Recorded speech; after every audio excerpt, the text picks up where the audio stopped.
Not Al, me Talbot. Mm-hmm.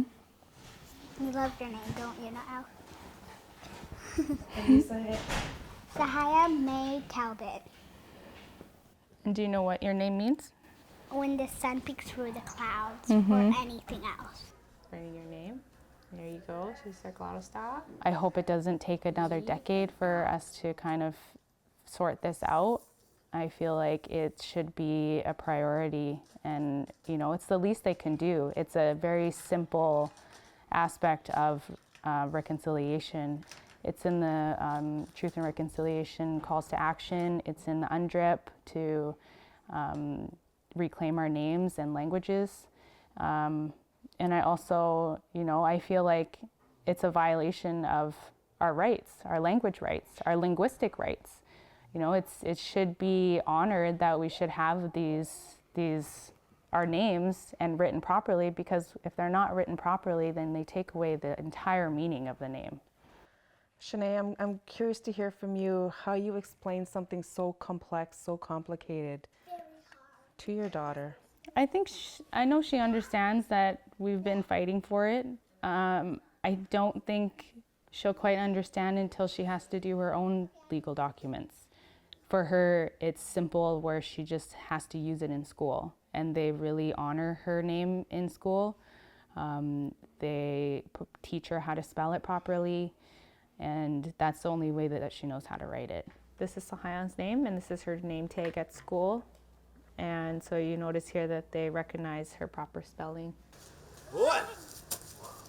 I grew up around traditional names, and always having to explain my cousins' names to friends, and it was always, they were always so different, and they all had their own meaning. And so to me, it was normal to have a traditional name. And for myself, I have a unique traditional name as well. And it feels really sad that we're not given the right to be able to use them legally on our actual birth certificates. I just hope that somebody will step forward and actually make it a priority, because it's the least they can do. They took our languages, our names, and our culture not even that long ago.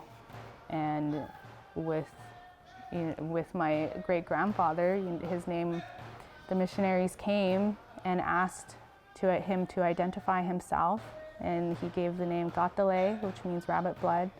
And right there and then, in that moment, they changed our last name to Catholic. And has no meaning. It's an empty name. And so I'm hoping that with time our family will reclaim the last name, and there's a few of us that are working on it. And I think with that in itself, we're hoping to spark some change. So what does Na'el mean in Chipewyan? So Na'el is a really special name. It's a name that my mom had helped me find. It's a word used to describe when the caribou are crossing a river during migration. And you would point to that motion of the action that's happening, and that's Na'el, when the caribou are crossing. And in these times right now, we don't really get to witness that anymore. We have a rapid declining of caribou herds, and I don't know if she'll ever be able to witness it. I hope she does.